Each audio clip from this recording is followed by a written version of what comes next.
আজকে বাঙ্গু প্রগতিশীলদের চেতনার দিকে একটা মহা অস্ত্র নিক্ষেপ করবো।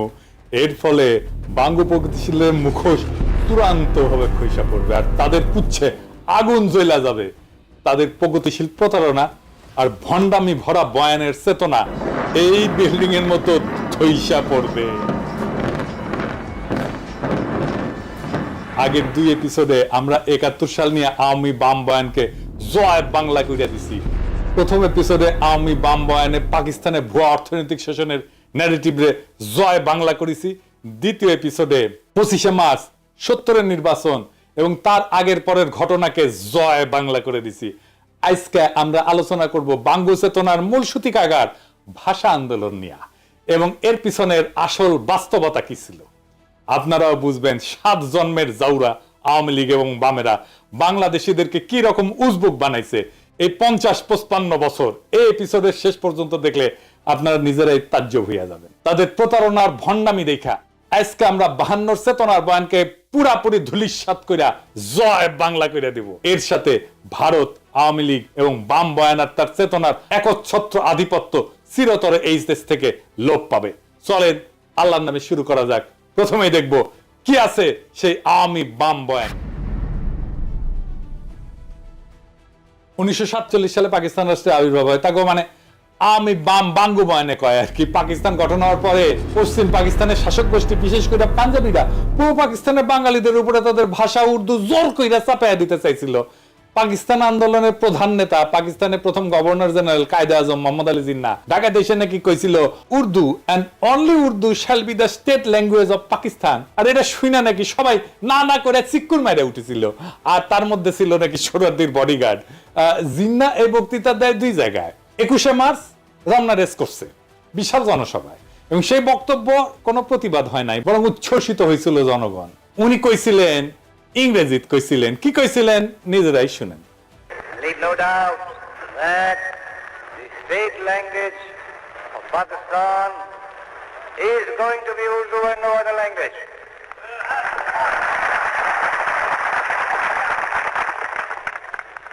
And anyone who tries to mislead you is really the enemy of Pakistan. Without a state language, no nation can remain tied up solidly together and prosper. Look at the history. Every government has got to have some state language. Therefore, so far as the state language is concerned, Pakistan's state language shall be Urdu. ইংরেজিত কইছিলেন, এটা ঠিকই কইছিলেন বলে বাঙ্গু প্রগতিশীলদের ধরে নেওয়া উচিত ছিল, তাই না? বাংলা এটা ছিল এরকম। এই কথা আপনাদের খুব স্পষ্ট করে বলতে চাই, পাকিস্তানের রাষ্ট্রভাষা হবে উর্দু এবং অন্য কোনো ভাষা না। যে আপনাদের ভুল পথে চালানোর চেষ্টা করবে সে পাকিস্তানের শত্রু। কিন্তু আপনি এটা কোথাও দেখবেন না। 24শে মার্চ কার্জন হলে তিনি একই রকম কথা বলছিলেন। শোনা যায় এইখানে বাঙ্গু প্রগতিশীলরা না না কইরা উঠেছিল। এটা একটা সিনেমাটিক প্রচার আছে, কিন্তু কোনো অরিজিনাল ফুটেজ এখনো পর্যন্ত কেউ দেখে নাই। অবাক লাগে না আপনাদের? আসলে বক্তব্য দেওয়ার টাইমে না না করেছিল কিনা আমার সন্দেহ হয়, তাই সেটা দেখাতে পারতেছি না। তো সিনেমা থেকে দেখাই। হ্যাঁ, দেখেন। But the new nation of Pakistan will have one national language, Urdu. এখন বাঙ্গু প্রগতিশীলরা কি কয়, কেন উর্দুকে পাকিস্তানের রাষ্ট্রভাষা করতে চাইছিল? তারা বলে বাঙালিরা যেন চিরকাল পাঞ্জাবিদের অধীনে থাকে, এর ফলে নাকি তাদের শোষণ করতে সুবিধা হবে। পাকিস্তানের শোষণের বয়ান আগের ভিডিও জয় বাংলা করেছি না এটা। এছাড়া তারা কয় যে এটা হলো চাকরি শিক্ষা সব জায়গায় বাঙালিরা পিছায় পড়বে। সবচেয়ে ভয়াবহ ব্যাপার যেটা হবে সেটা হইতেছে বাঙালিরা নাকি নিজেদের মাতৃভাষা ভুলে যাবে। সে ভাষায় কথা বলতে পারবে না, মায়ের কোলে বসে ছড়া শুনতে পারবে না। আর এই বয়ান নিয়ে বাঙ্গু প্রগতিশীলরা অনেকগুলো গান লিখেছে। তার মধ্যে অন্যতম বিখ্যাত গান হইতেছে ওরা আমার মুখের ভাষা কাইরা নিতে চায়, তারা কথায় কথায় শিকল পরায় মোদের হাতে পায়। কি অদ্ভুত একটা গান। প্রত্যেক 21শে ফেব্রুয়ারিতে বিভিন্ন জায়গায় স্কুল কলেজে সাংস্কৃতিক প্রোগ্রামে গান বাজানো হয়। এই গান হইতেছে প্রগতিশীলদের কাছে অনেকটা সোহরাওয়ার্দীর বডিগার্ডের 7ই মার্চের ভাষণের মতো। এই গান না বাজাইলে তাদের চেতনা পরিপূর্ণ হয় না। এবার আসেন এই গান আমরা বিশ্লেষণ করি, একে একে চোখে আঙুল দিয়ে দেখাই দিই। পুরা বাঙ্গু বয়ানকে জয় বাংলা করবো আজকে ইনশাল্লাহ। সবার প্রথমে যে কথা উঠে আসে সেটা হইলো ওরা আমার মুখের ভাষা কাইরা নিতে চায়। এটা তো সম্পূর্ণ মিথ্যা বানাওয়াটমূলক একটা অপপ্রচার। এখানে ওরা বলতে পশ্চিমা শাসক গোষ্ঠী অথবা পাঞ্জাবিদেরকে বোঝানো হয়েছে, তাই না? প্রথম পয়েন্ট হইতেছে কায়েদ আজম জিন্নাহ যে ঘোষণা দিছিলেন সেটা হইতেছে পাকিস্তানের সংবিধানে অফিসিয়াল ভাষা বা স্টেট ল্যাঙ্গুয়েজ কি হবে, রাষ্ট্রভাষা কি হবে, রাষ্ট্রভাষা কি হবে। কারো মাতৃভাষা নিয়ে সেই ভাষণে কোনো আলোচনা হয় নাই, তাই না? মাতৃভাষার অফিসিয়াল ল্যাঙ্গুয়েজ দুইটা ভিন্ন জিনিস। জিন্নাহ এবং পাকিস্তানের আবির্ভাবে মুখ্য ভূমিকা পালনকারী দল মুসলিম লীগ উর্দুকে পাকিস্তানের অফিসিয়াল ল্যাঙ্গুয়েজ, স্টেট ল্যাঙ্গুয়েজ আর আন্তঃপ্রদেশ যোগাযোগকারী ভাষা যেটাকে ইংরেজিতে লিঙ্গুয়া ফ্রাঙ্কা বলে সেটা করার সিদ্ধান্ত নিয়েছিল। এবং এই সিদ্ধান্ত যখন না হয়েছিল তখন মুসলিম লীগ করে শেখ মুজিব নিজেও। কেন উর্দুকে লিঙ্গুয়া ফ্রাঙ্কা আর অফিসিয়াল ল্যাঙ্গুয়েজ করার সিদ্ধান্ত নেয় সে আলাপে পরে আসতেছি, তবে আগে দেখি অফিসিয়াল বা স্টেট ল্যাঙ্গুয়েজ কি। অফিসিয়াল ল্যাঙ্গুয়েজ হলো একটা রাষ্ট্রের সরকারি দপ্তরে, আদালতে যে নথিপত্র, কাগজ, রাষ্ট্রীয় আর্কাইভ, চিঠি লেখা আর সংরক্ষণ করা হয় সেইটাকে রাষ্ট্রের অফিসিয়াল বা স্টেট ল্যাঙ্গুয়েজ বলে। আর লিঙ্গুয়া ফ্রাঙ্কা কাকে বলে? লিঙ্গুয়া ফ্রাঙ্কা হইতেছে দেশের বিভিন্ন ভাষাভাষী মানুষের মধ্যে যোগাযোগের কমন মাধ্যম বা মিডিয়াম। একটা দেশে বিভিন্ন ভাষার মানুষ বাস করতে পারে, যেমন ধরেন সোভিয়েত ইউনিয়ন, বহু জাতি বাস করত, Russian, Ukrainian, Georgian, Armenian, Kazakh, Tajik, Bashkir, Turkmen, Latvian, এরকম 15টা ভাষা গোষ্ঠী ছিল, বড় বড় ভাষা গোষ্ঠী। এর প্রত্যেকটা এখন আলাদা আলাদা দেশ হয়ে গেছে এবং আরো শত শত ক্ষুদ্র ভাষা গোষ্ঠীর মানুষ ছিল সোভিয়েত ইউনিয়নে। তো এদের মধ্যে লিঙ্গুয়া ফ্রাঙ্কা ছিল রাশিয়ান, আর সোভিয়েত ইউনিয়নের অফিসিয়াল ভাষাও ছিল রাশিয়ান। তো বাঙ্গ প্রগতিশীলদের ভারত মাতা তো এক গাদা জাতিগোষ্ঠী আছে না, তো ভারত মাতার ব্যাপারে আসতেছি। কারণ আসল কথা হইতেছে অফিসিয়াল ল্যাঙ্গুয়েজের সাথে নিজের মাতৃভাষা, একটা এলাকার কথ্য ভাষা বিলুপ্ত হয়ে যাওয়ার কোনো সম্পর্কই নাই, থাকতে পারে না। এটা খুব অদ্ভুত এবং স্থূল একটা দাবি, নিতান্তই হাস্যকর। কিরকম হাস্যকর দেখবেন, আমাকে বাংলাদেশের উদাহরণ দিয়ে শুরু করি।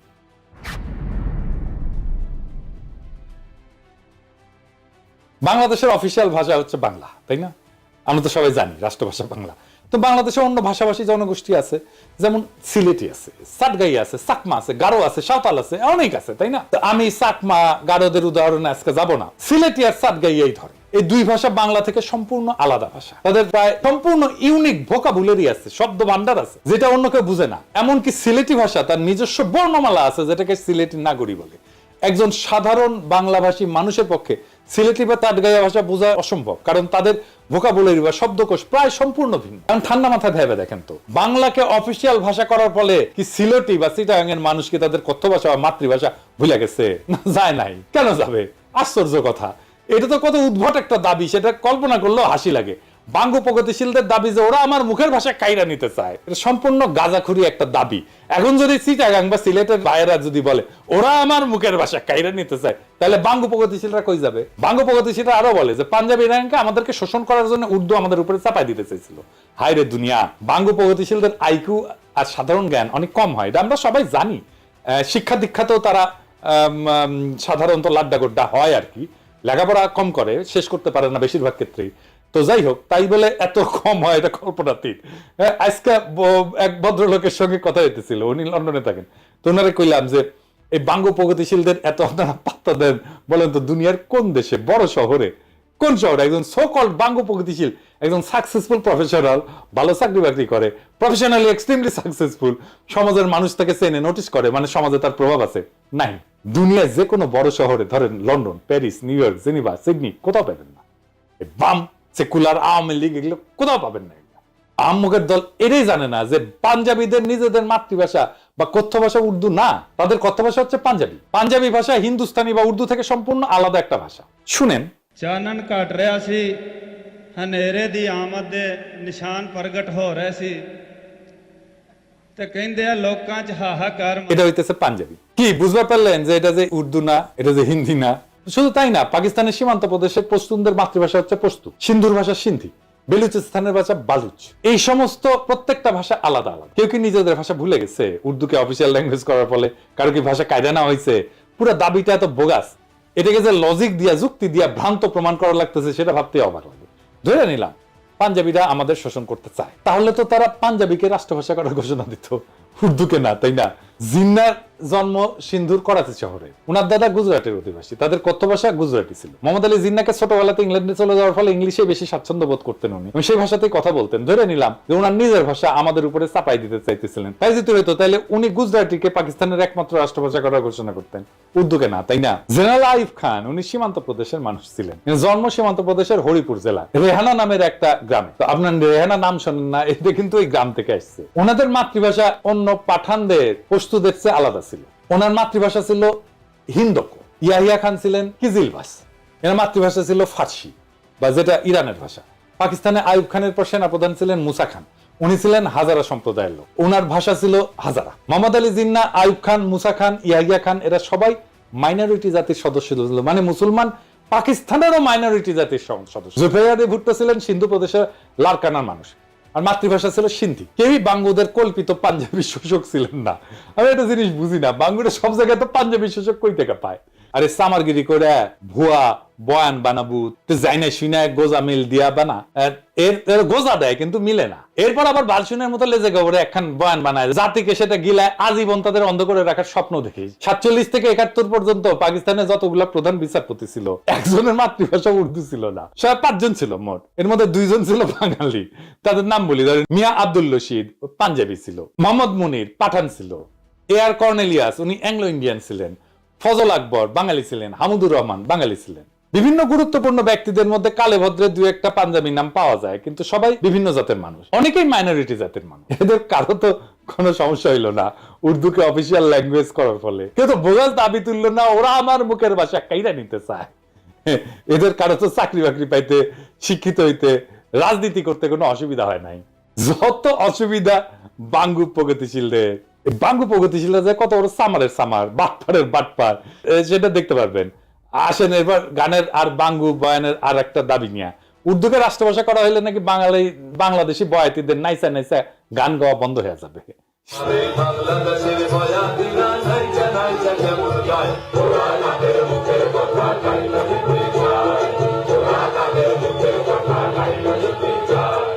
শুধু তাই না, সোহরাওয়ার্দীর বডিগার্ড তার বইতে কি লিখেছে, হ্যাঁ, গায়ক আব্বাসউদ্দিন তারে কি কয় দেখেন। উনি লিখেছেন, তিনি সন্ধ্যায় চলে যাওয়ার পর গানের আসর বসলো। আব্বাসউদ্দিন সাহেব, সোহরাব হোসেন ও বেদারউদ্দিন সাহেব গান গাইলেন। অধিক রাত পর্যন্ত আসর চললো। আব্বাসউদ্দিন সাহেব এবং আমরা রাতে রফিক সাহেবের বাড়িতে রইলাম। রফিক সাহেবের ভাইরাও সকলে ভালো গায়ক, হাসনাত বরকত ভালো গানই গাইতো। এরা আমার ছোট ভাইয়ের মতো ছিল, আমার সাথে জেলও খাটিছে। পরের দিন নৌকায় আমরা রওনা করলাম আশুগঞ্জ স্টেশনের স্ট্যান্ড ধরতে। পথে গান চললো, নদীতে বসে আব্বাসউদ্দিন সাহেবের ভাটিয়ালি গান। তাদের নিজের গলা না শুনলে জীবনের একটা দিক অপূর্ণ থেকে যেত। তিনি যখন আস্তে আস্তে গাইতেছিলেন তখন মনে হচ্ছিল নদীর ঢেউগুলোও যেন তার গান শুনতেছে। তারই শিষ্য সোহরাব হোসেন এবং বেদারউদ্দিন তার নাম কিছুটা রেখেছিলেন। আমি আব্বাসউদ্দিন সাহেবের একজন ভক্ত হয়ে পড়েছিলাম। তিনি আমাকে বলছিলেন, মুজিব, বাংলা ভাষার বিরুদ্ধে বিরাট ষড়যন্ত্র চলতেছে।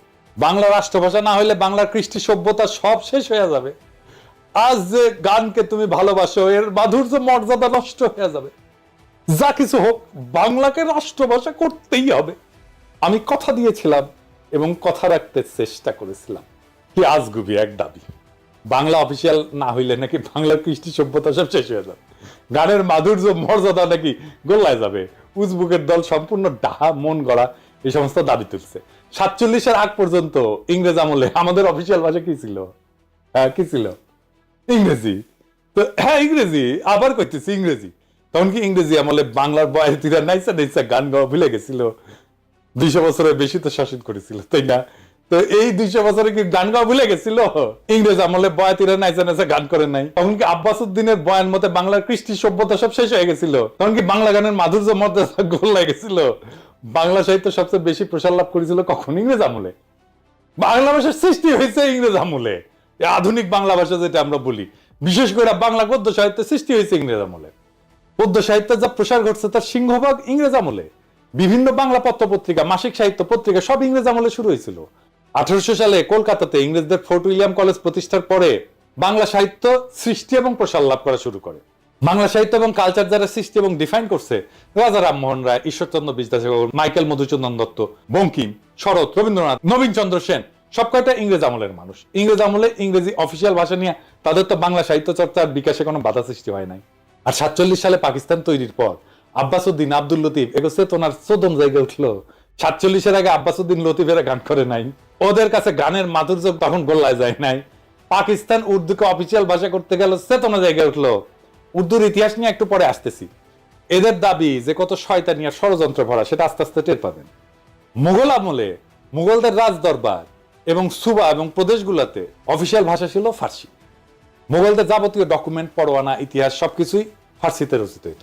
সিরাজউদ্দৌলা, আলীবর্দী, মুর্শিদ কুলি খান, এদের আমলে যাবতীয় হুকুম, পরোয়ানা ফার্সি শিকাস্তা স্টাইলে লেখা হইতো। এই যে দেখেন, এটা শিকাস্তা ক্যালিগ্রাফি স্ক্রিপ্টের একটা উদাহরণ।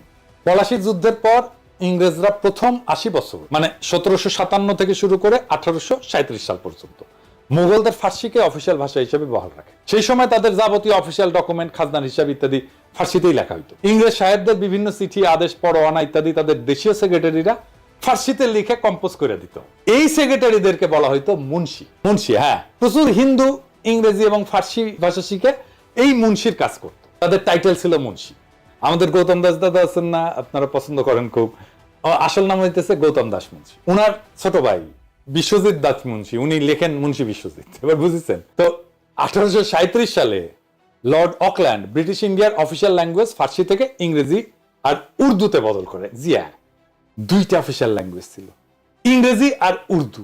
ইংরেজ আমলে 1837 সাল থেকে ব্রিটিশ ভারতে ইংরেজির পাশাপাশি উর্দু ছিল অফিসিয়াল ভাষা।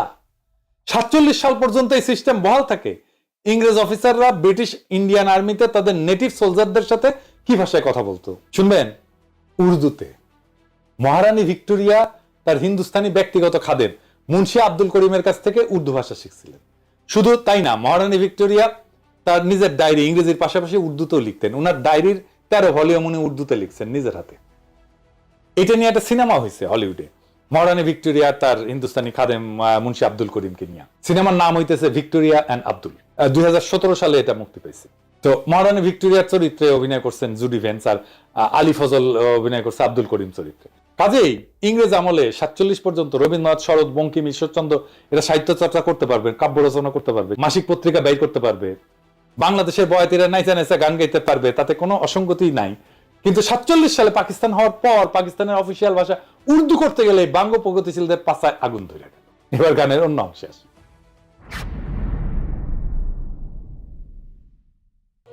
আর এক কথা বলে কইরা রাখি কইরা যায় ঘুম পাড়াই না গাই তো দিনা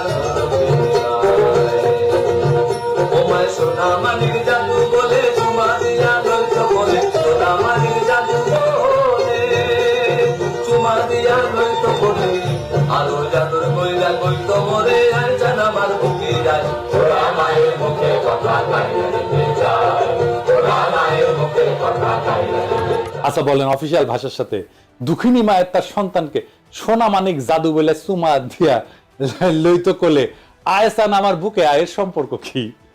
ইংরেজ আমলে কি কোনো বাঙালি রমণী তার সন্তানকে বাংলা ভাষায় সোনা মানিক জাদু বলে চুমা দিয়া কোলে নেয় নাই?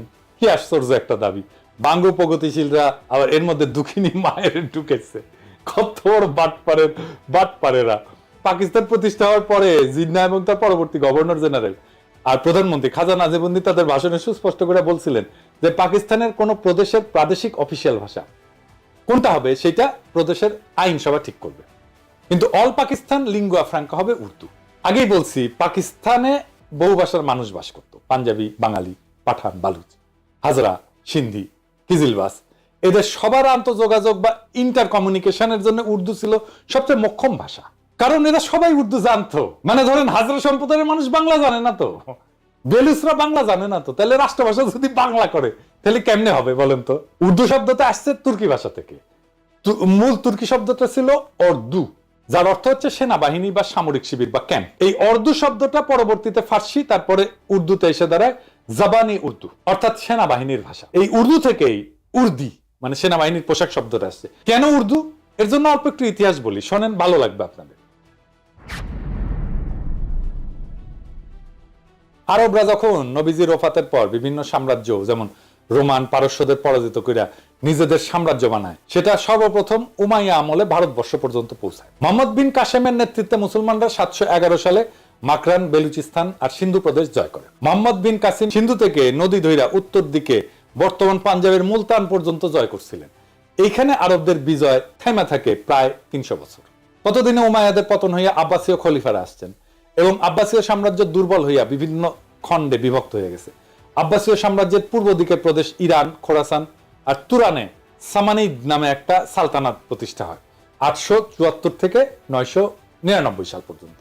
তুরান হইতেছে তুর্কিদের এলাকা। খোরাসানের উত্তরে একটা বিখ্যাত নদী আছে যার নাম আমোদরিয়া, আপনারা শুনছেন না?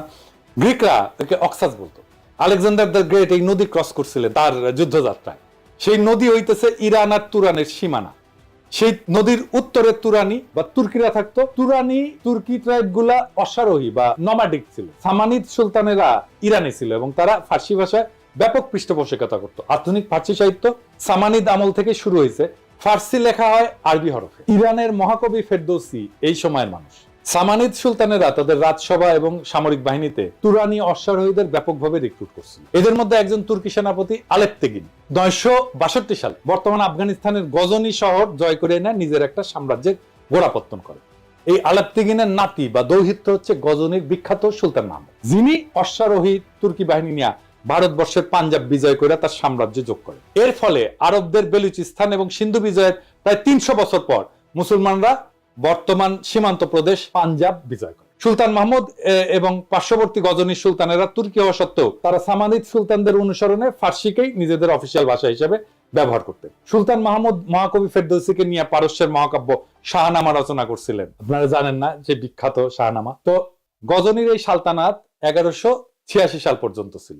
1186 সাল পর্যন্ত আফগানিস্তানের ঘুর শহরে তুর্কিক সেনাপতি মুইজুদ্দিন মোহাম্মদ ঘুরি গজনির সালতানাতকে বিজয় করে যোগ করেন নিজের সাম্রাজ্যে। এরপর উনি 1192 সালে দিল্লির কাছে নিজের বর্ম আচ্ছাদিত ঘোড়সওয়ার হেভি ক্যাভারলি এই তুর্কি বাহিনী নিয়ে তরাইনের যুদ্ধে রাজপুত রাজা পৃথ্বীরাজ চৌহানকে পরাজিত করে ভারতবর্ষের মুসলমানদের প্রথম কেন্দ্র দিল্লি সালতানাত প্রতিষ্ঠা করেন। এই সময়ে দিল্লি সালতানাতে তুর্কি, আফগান, ইরানি এই সমস্ত মুসলিম জাতি সেনা হিসেবে দলে দলে যোগ দেয়, কিন্তু তারা অফিসিয়াল ভাষা হিসেবে তাদের আগের গজনীর সুলতান মাহমুদ এবং সামানিদদের অনুসরণে ফার্সিকেই বহাল রাখে। ভারতবর্ষে মুসলিম শাসনের সূচনা হয় দিল্লি সালতানাতের মধ্য দিয়ে। এরপরে আস্তে আস্তে মুঘল বাদশাহ আওরঙ্গজেবের সময় প্রায় পুরো ভারতবর্ষ মুঘলদের অধীনে আসে। মুঘলরাও ফার্সির ব্যবহার জারি রাখে। দিল্লি ছিল সালতানাতের রাজধানী বা কেন্দ্রবিন্দু। দিল্লির আশেপাশের এলাকায় খারি বলি নামে একটা ভাষা প্রচলন ছিল। এত জাতের মুসলিম দিল্লিতে সেটেল করার ফলে তারা এই খারি বলি ভাষা ব্যবহার শুরু করে। এর মধ্যে যুক্ত হয় অসংখ্য ফার্সি আর আরবি শব্দ, মানে যেগুলো ধার করা শব্দ। আমাদের বাংলাতেও অসংখ্য ধার করা শব্দ আছে। খারবলি আর ফার্সি এই দুইটা মিলে তৈরি হয় উর্দু ভাষা। একে হিন্দুস্তানি ভাষাও বলা হয়, কারণ এটার উৎপত্তি হিন্দুস্তানে দিল্লি সালতানাতের সময়। দিল্লি সালতানাতের আমলে 1300 শতকে বিখ্যাত কবি আমির খসরু, যাকে ভারতের তোতাপাখি বলা হয়, উনি এই উর্দু ভাষায় সাহিত্য রচনা করেন এবং তাকে উর্দু সাহিত্যের জনক বলা হয়। এই উর্দু ভাষাকে ফার্সি আরবি হরফেই লেখা হইতো স্বাভাবিকভাবেই, কারণ যারা শিক্ষিত, যারা এই সাহিত্য রচনা করতেন, তারা অলরেডি সেই হরফের রাষ্ট্রীয় কাজে ফার্সিতে ব্যবহার করতেন। এখন হিন্দুস্তানে বিভিন্ন জাতের মুসলমানদের সমাগম ঘটে। ইরানি, তুরানি, আফগান, পাঠান, তাজিক, উজবেক, হাজরা ইত্যাদি। ভারতবর্ষের মুসলমানদের সেনা সামরিতে এরকম অনেক জাতের ঘোড়সওয়ার সৈন্য সেনাপতির সমাগম হইতো। তারা এই হিন্দুস্তানি ভাষায় নিজেদের মধ্যে কমিউনিকেশন করতেন। এই জন্য এই ভাষার নাম হয়েছে উর্দু বা ক্যাম্প। বোঝা গেছে? মুঘল বাদশাহ জাহাঙ্গীর, শাহজাহান, আওরঙ্গজেব থেকে শুরু করে বাহাদুর শাহ জাফর পর্যন্ত সবার মাতৃভাষা ছিল উর্দু। শেষ বাদশাহ বাহাদুর শাহ জাফর উর্দুতে একজন উৎকৃষ্ট কবিও ছিলেন। মুসলমানরা যখন ডেকান বা হিন্দুস্তানের দক্ষিণে নর্মদা নদীর বিন্ধ্য পর্বতমালার দক্ষিণে নিজেদের সালতানাত এক্সপান্ড করে, সেই ডেক্কানেও মুসলমানরা লিঙ্গুয়া ফ্রাঙ্কা হিসেবে উর্দু ব্যবহার করে। দক্ষিণের উর্দুতে তামিল, তেলেগু থেকে অনেকগুলো ধার করা শব্দ আছে, এই জন্য সেটাকে দক্ষিণী উর্দু বলা হয়। কিন্তু হায়দ্রাবাদের নিজামরা যাতে তুর্কি হইলেও তারা হায়দ্রাবাদে উর্দুতেই কথা বলতেন। এমনকি হায়দার আলী আর টিপু সুলতান সুদূর দক্ষিণে মহীশূর রাজ্যের পত্তন করলেও সেখানেও মুসলমানরা লিঙ্গুয়া ফ্রাঙ্কা হিসেবে উর্দু ব্যবহার করতেন। যেমন ভারতের তেলেঙ্গানা রাজ্য ডেকান বা দাক্ষিণাত্যের একটা রাজ্য। ডেকানের হিন্দুদের ভাষা উত্তর ভারত থেকে আলাদা। দক্ষিণ ভারতের হিন্দুরা উত্তর ভারতের হিন্দিতে কথা বলতে চায় না। তেলেঙ্গানার মূল আঞ্চলিক ভাষা তেলেগু। সেই তেলেঙ্গানার মুসলমানরাও উর্দুকে নিজেদের লিঙ্গুয়া ফ্রাঙ্কা হিসেবে ব্যবহার করে। এই যে দেখেন, তেলেঙ্গানার রাজধানী শহর হায়দ্রাবাদের এমপি আসাদুদ্দিন ওয়াইসি উর্দুতে বলা কথা আর ভাষণ। तरीके से उसको तरतीब दी गई कि अक्सरती तबके के लोग जीत जाएं और मुस्लिम अकलियत के लोग कामयाब होने में बड़ी मुश्किलात पेश आए। इसीलिए 2007 में सच्चर कमेटी ने कहा था, सिफारिशात में कहा कि अब जब हदबंदी होगी तो माकूल तरीके से बनाया जाए ताकि मुसलमान पार्लियामेंट और असेंबली के इलेक्शन जीत सके। পুরা উপমহাদেশে পাঠান, পাঞ্জাবি, সিন্ধি, উত্তরপ্রদেশ, হায়দ্রাবাদ, কর্ণাটক, দক্ষিণী সব জাতের মুসলমান উর্দুকে লিঙ্গুয়া ফ্রাঙ্কা হিসেবে ব্যবহার করে। কারো কারো মধ্যে কোনো কুরকুরানি কিন্তু হয় নাই। এক বিচিত্র উদ্ভট কারণে আওয়ামী ভারতীয় প্রোপাগান্ডায় বিশাল উপমহাদেশের বিভিন্ন জাতের মুসলমানদের মধ্যে শুধু পূর্ব বাংলার বাঙালিদেরকে উর্দুতে ঘৃণা করা শিখাইতে সক্ষম হয়েছে। কিন্তু হিন্দু আর্যদের সংস্কৃত ভাষা থেকে শব্দ নিয়ে উর্দু ভাষাকে হিন্দিতে রূপান্তর করার পর সেই হিন্দিকে আবার এইসব বাঙ্গ প্রগতিশীলদের কাছে জনপ্রিয় করছে। এই দেখেন আমগের ট্যাঙ্ক ড্যান্সার আজকাল পুলিশের ভ্যানে লাথি গুতা খাওয়া আসানুল্লাহ কিনু ক্যাঙ্গে করে হিন্দি করছে, শুনেন। 71 सन का मुक्ति युद्ध में पाकिस्तान हमका विरुद्ध था एवं पाकिस्तान हमका साथ लड़ाई किया था। उस टाइम से जमात इस्लामी एक आतंकवादी संगठन था जो मानुष को, आदमी को मार दिया, नारी को मार दिया। वो संगठन पाकिस्तान बैक करता है एवं वो संगठन का जो आदमी मारा था उसका लिए विचार कर रहा है, फांसी भी हो गया। ये संगठन के साथ पाकिस्तानी का एवं पाकिस्तानी गोয়েন্দা संस्था ISI का गভীর ताल्लुक है। তো পাকিস্তান রাষ্ট্র 1947 সালে জন্ম নেয়। ভারতবর্ষে মুসলমানদের দিল্লি সালতানাত মোগল সালতানাতের উত্তরসূরি হিসেবে। স্বাভাবিকভাবেই মুসলিম সালতানাতের হেরিটেজ হিসেবে উর্দুকে পাকিস্তানের বহু ভাষাভাষী মানুষের মধ্যে লিঙ্গুয়া ফ্রাঙ্কা আর অফিসিয়াল ল্যাঙ্গুয়েজ হিসেবে নির্ধারণ করা হবে, এটা খুব স্বাভাবিক। ভারতবর্ষে মুসলমানদের সালতানাতের ইতিহাসের সাথে যারা পরিচিত তাদের কাছে এটাই ন্যাচারাল। এর বিরোধিতা যে কত বড় ষড়যন্ত্র সেটা আপনারা একটু পরে দেখবেন, ষড়যন্ত্র কারা করছে সেটাও দেখবেন, তাজ্জব হয়ে যাবেন তাদের নির্লজ্জতা দেখে। আধুনিক হিন্দি ভাষার আবির্ভাব ঘটে 19 শতকের শেষে এবং 20 শতকে। অনেক হিন্দু উর্দু ভাষার কিছু ফার্সি, আরবি ভোকাবুলারি আর ফার্সি হরফে নারাজ হয়। তারা এজিটেশন শুরু করে, উর্দু বা হিন্দুস্তানি ভাষাকে দেবনাগরী হরফে লেখার জন্য ভোকাবুলারিতে আরবি, ফার্সির বদলে সংস্কৃত থেকে ধার করা শব্দ নিয়ে রিপ্লেস করা শুরু করে। এই ভাষার নাম দেওয়া হয় হিন্দি। এর ফলে আধুনিক হিন্দি ভাষার আবির্ভাব ঘটে। হিন্দু ভারতে শুধুমাত্র হিন্দিকে এই লিঙ্গুয়া ফ্রাঙ্কা বা অনলি ন্যাশনাল ল্যাঙ্গুয়েজ হিসেবে কেন্দ্রে অফিসিয়াল ল্যাঙ্গুয়েজ হিসেবে গণ্য করা হয়। ভারতের রাজ্য পর্যায়ে বিভিন্ন ভাষা ওই রাজ্যে অফিসিয়াল কাজে ব্যবহার করা হয়। পাকিস্তানে যে প্রস্তাব জিন্না করছিল এবং খাজা নাজিমুদ্দিন উভয় দিছিলেন, আগেই বলছি আপনাদেরকে, এটা আমার কথা না, এক এক করে আপনাদের রেফারেন্স দেখাচ্ছি। ভারতের সংবিধানে আর্টিকেল 343 দেখেন, স্পষ্ট ভাষায় লেখা আছে official language of the union shall be Hindi in Devanagari script. সাথে কিছুদিনের জন্য ইংরেজিকে রাখছে, যতদিন না মানুষ হিন্দি শেখে। সারা ভারতে সেটা প্রচলিত হয়। এরপর ভারতের সুপ্রিম কোর্টের এই রায় দেখেন, ভারতের সুপ্রিম কোর্ট হিন্দিকে ন্যাশনাল ল্যাঙ্গুয়েজ হিসেবে রায় দিছে। রায় বলা আছে এইটা ইংরেজি যেহেতু কইছে ঠিকই কইছে, এটা বাংলায় করলে হয়। ভারত অনেক রকম মানুষের দেশ, এখানে হিন্দি জাতীয় ভাষা। তাই আশা করা হয় যে যেসব সাক্ষীকে আবেদনকারী মানে উত্তরপ্রদেশের ট্রাইব্যুনালে নিয়ে আসবেন তারা হিন্দিতে কথা বলতে পারবেন এবং নিজেদের কথা বুঝিয়ে বলতে পারবেন। এরপর সংবিধানের 351 আর্টিকেল দেখেন, স্পষ্টভাবে লেখা আছে ভারতের কেন্দ্রের দায়িত্ব হচ্ছে হিন্দি ভাষার প্রসার ঘটানো, সাথে হিন্দি ভোকাবুলারি ক্রমান্বয়ে সংস্কৃত থেকে ধার করা শব্দ দিয়ে প্রতিস্থাপন করা। কই, ভারতের পশ্চিমবঙ্গে তো বাঙালি বাস করে। বাংলা সাহিত্য, কালচার, সংস্কৃতি বলতে যা বুঝি সেটার গোড়াপত্তন তো ঘটে পশ্চিমবঙ্গের হিন্দু ভদ্রলোক, ব্রাহ্মণ, কায়স্থ, বৈদ্য এদের হাতে। তাও তো একটা টু শব্দ পর্যন্ত করলো না যে ভারতে তাদের মুখের ভাষা কাইরা নিতে হইতেছে। তাদের দুঃখিনী মায়ের কি হবে, সোনা মানিক বলে আর বুকে টাইনা নিতে পারবে না। হিন্দিকে ভারতের কেন্দ্রে অফিসিয়াল ল্যাঙ্গুয়েজ করার ফলে কি তারা বাংলা ভুলে গেছে? এখনই কি আপনারা বুঝতেছেন না পূর্ব বাংলার কৃষিজীবী মুসলমানদের বলদ আর উজবুক পায়া কত বড় খেলা খেলছে ভারতীয় চর আর তাদের দোসরেরা? এবার দেখেন আরো খেলা আপনাদের কিভাবে বলদা পায়া খেলছে, একটু দেখায়। বাঙ্গু প্রগতিশীলরা রবীন্দ্রনাথ কইতে কইতে অজ্ঞান হয়ে ক্যাট হয়ে পড়ে যায়। এই যে কয়েকদিন আগে সঞ্জিতা খাতুন মারা গেল, তার লাশের পাশে রবীন্দ্রসঙ্গীত গাইলো, ভিডিও দেখেন।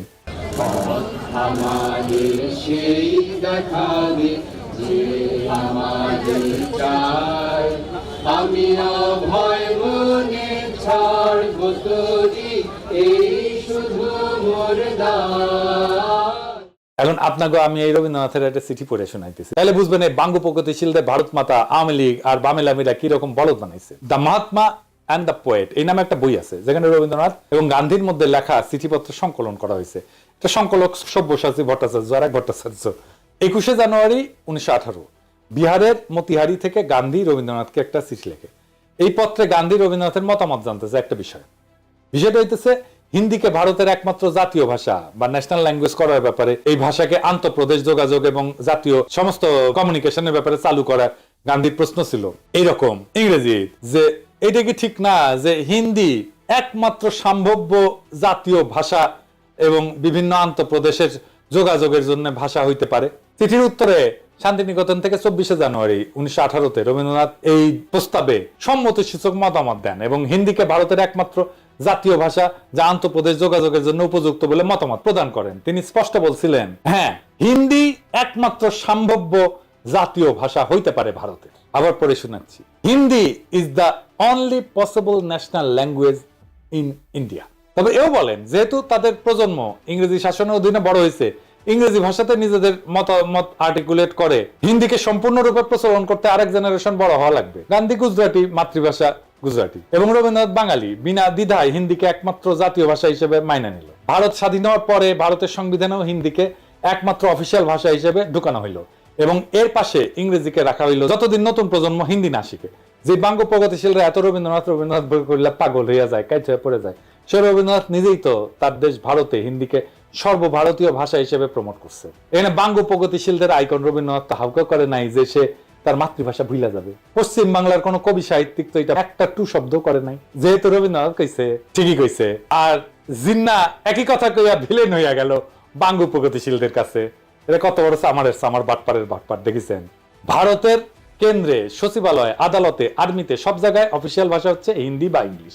সব ফাইলপত্র, যোগাযোগ, চিঠি আদান প্রদান হিন্দি অথবা ইংলিশে করা লাগে। ভারতের পার্লামেন্টে কথা বলতে গেলে হিন্দি বা ইংলিশ ব্যবহার করতে হয়। পার্লামেন্টের মেম্বার, রাজনীতিবিদ যদি বকলম বা মূর্খ হয় তাহলে স্পিকারের বিশেষ অনুমতি নিয়ে অন্য ভাষায় বক্তৃতা দিতে পারে, যদিও সেই বক্তব্য কেউ শুনে না। এই যে দেখেন, পশ্চিমবঙ্গের লোকসভার একজন সদস্য অভিষেক ব্যানার্জি, ডায়মন্ড হারবার 24 পরগনা আসনের এমপি, লোকসভায় হিন্দিতে কথা হচ্ছে। দেখেন, खबर रखिए और कुर्सी का पीटी बांध लीजिए, मौसम बिगड़ने वाला है। आप डायरेक्शन देंगी ये मुझे?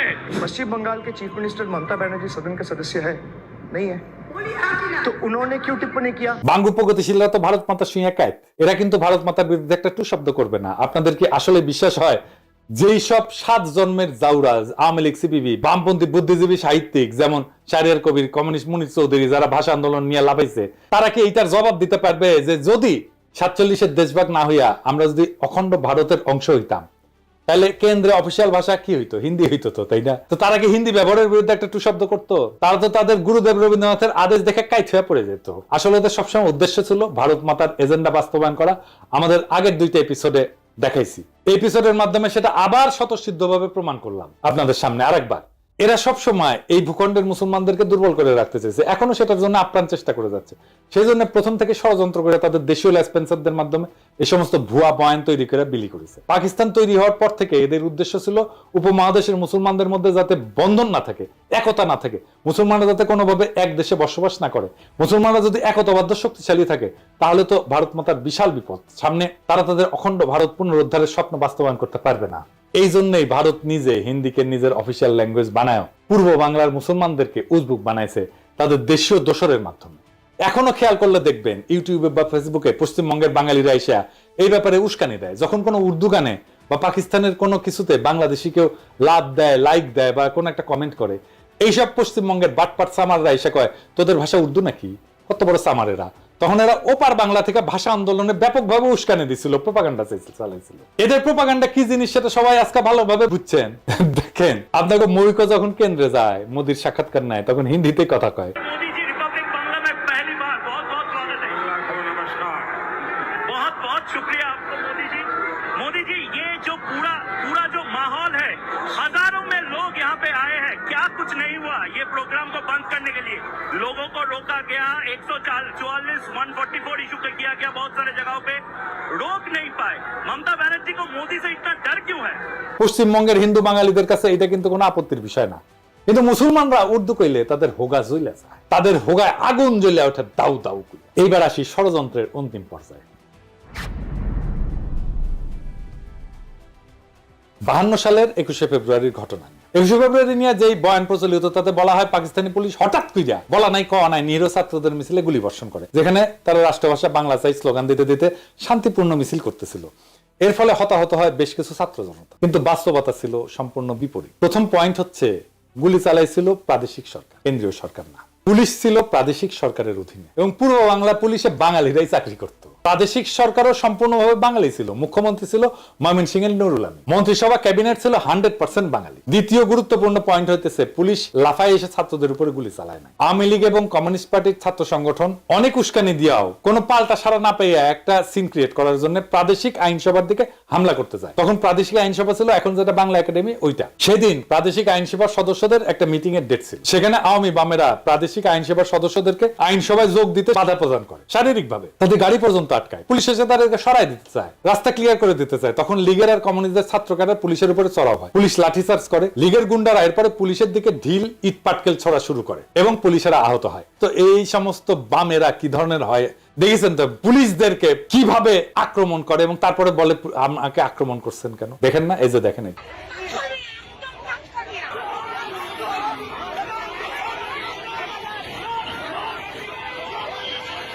তখনকার পুলিশ তো আজকালকার মতো বডি আর্মার, হেলমেট টেলমেট এগুলো ছিল না। পুলিশ খালি হাফ প্যান্ট পরতো, শার্ট আর একটা ক্যাপ পরে থাকে। এই অবস্থায় যদি ইট পুলিশের কপালে লাগে তাই তো মারাত্মক ব্যাপার। এই অবস্থায় পুলিশ পরিস্থিতি নিয়ন্ত্রণে প্রথমে টিয়ার গ্যাস ছোড়ে, এরপর পরিস্থিতি আরো অবনতি ঘটে, লীগ আর বামেরা আরো চড়াও হয়। এইভাবে পরিস্থিতি অবনতি ঘটতে থাকলে পুলিশ সর্বশেষে গুলি চালায়। এই গোলাগুলিতে 4 থেকে 5 জনের মতো নিহত হয়। এই ঘটনার আসল বিবরণ প্রখ্যাত সাহিত্যিক, সাংবাদিক, সেই সময়ে সবচেয়ে বড় পত্রিকা দৈনিক আজাদের সম্পাদক আবুল কালাম শামসুদ্দিনের আত্মজীবনী অতীত দিনের স্মৃতিতে আছে। এই ঘটনাকে বিকৃত করে লীগ আর বামেরা কি অপপ্রচার চালাইছে সেটা আপনারা এখন কল্পনা করেন। আমি আবুল কালাম শামসুদ্দিনের বই থেকে একটু পড়ে শুনি। অবস্থা চরমে উঠলো 1952 সালের 21 ফেব্রুয়ারি মোতাবেক 1357 সালের 8ই ফাল্গুন তারিখে। সেদিন ঢাকার স্কুল কলেজগুলিতে হরতাল ঘোষণা করা হয়েছিল এবং এক বিরাট ছাত্র মিছিল আইন পরিষদ ভবনের সম্মুখে যাওয়ার চেষ্টা করেছিল 144 ধারার নিষেধাজ্ঞা অমান্য করে। শোনা যায় পরিষদের অধিবেশনে যোগদানের উদ্দেশ্যে গমনকারী কয়েকজন মোটরাহি পরিষদ সদস্যকে নাকি ছাত্র মিছিলের তরফ থেকে পথে আটকাবার চেষ্টা করা হয়েছিল। এতেই গোলমাল পেকে ওঠে। পুলিশ বাধা দিতে চেষ্টা করে, ছাত্র মিছিলের উপরে পুলিশ নাকি লাঠিচার্জ করে এবং কিছু সংখ্যক বিক্ষোভকারীকে গ্রেপ্তারও করা হয়। ফলে উত্তেজনা আরো বৃদ্ধি পায় এবং জনতার পক্ষ থেকে নাকি পুলিশের উদ্দেশ্যে ঢিল ইত্যাদি ছোড়া হয়। ক্রমে অবস্থা একরূপ আয়ত্তের বাইরে চলে যায়। পুলিশ প্রথমে কাঁদুনে গ্যাস এবং পরে বেপরোয়া গুলি বর্ষণ শুরু করে। ফলে জনতার বেশ কিছু সংখ্যক লোক হতাহত হয়। হতাহতের সংখ্যা কি ছিল এবং তাদের মধ্যে ছাত্রই বা কতজন ছিল সে সম্পর্কে নানা ধরনের কথা শোনা গিয়েছিল। সঠিক হিসাব যে কারণেই হোক পাওয়া যায় নাই, পাওয়ার উপায় ছিল না। এই পুরো এপিসোড শোনার পরে এখন আপনারা ঠিক করেন, আপনারা কি ভারতীয় আধিপত্যবাদ নামের বৃক্ষের প্রথম শিকড় ছিল শহীদ মিনার, এটা বুঝতে পারছেন? আওয়ামী লীগের তৈরি করা হুজুগে আবেগ বাদ দিলে শহীদ মিনার এবং এই সংক্রান্ত পুরো ন্যারেটিভ হচ্ছে ভারতীয় চক্রান্তের কাছে আমাদের পরাজয়ের সর্বপ্রথম ঘটনা। এটাকে সেলিব্রেট করা আর পলাশী যুদ্ধের টাইপের বিজয়কে সেলিব্রেট করা একই কথা। প্রিয় দর্শক, এতক্ষণ যা শুনলেন তা শুধু ইতিহাস না, এটা একটা চেতনার ময়ূরপুচ্ছ ছিঁড়ে ফেলার রক্তাক্ত ঘোষণাপত্র। বহুদিন ধরে আমরা ভাবছি 21 ফেব্রুয়ারি মানেই ভাষার জন্য আত্মাহুতি, কিন্তু কে লিখছিল সেই নাটকের চিত্রনাট্য, কে বসে বসে বানাইছিল সেই ট্র্যাজেডির আবহ? এটা কি মাতৃভাষার বিজয় ছিল না এটা ছিল একটা সুচারু প্রতারণা? ভারতের প্রথম পেরেক ঠোকা আমাদের ভূখণ্ডের আত্মপরিচয়, আমাদের ঐতিহ্যে, আমাদের আত্মমর্যাদায়। ভাষার নামে চলা ষড়যন্ত্রের নোংরা স্ক্রিপ্ট আমরা আজকে ছিঁড়ে ছিঁড়ে ফেলে দিচ্ছি। আমরা সেই প্রজন্ম যারা আর হুজুগে শহীদ মিনারে খালি পায়ে শুধু গানই করতে যাব না, আমরা প্রশ্ন করব। আমরা সেই প্রজন্ম যারা জানে রাষ্ট্রভাষা আর মাতৃভাষার পার্থক্য কোথায়। আমরা সেই প্রজন্ম যারা ইতিহাসের ভাঙা পাথর গুড়ায় নতুন সত্যের মিনার গড়তে চায়। আজকে আমরা ঘোষণা করতেছি, চেতনার নামে চালানো ভারতীয় আধিপত্যের অপপ্রচার আর চলবে না। এই ইতিহাস যারা জানে না তারা আবেগে ভাসে, আর যারা জানে তারা বিদ্রোহে দাঁড়ায়। এটাই শেষ কথা। আজ চেতনার বেদীতে শ্রদ্ধা নয়, আত্ম অনুসন্ধান চাই। ইনকিলাব জিন্দাবাদ।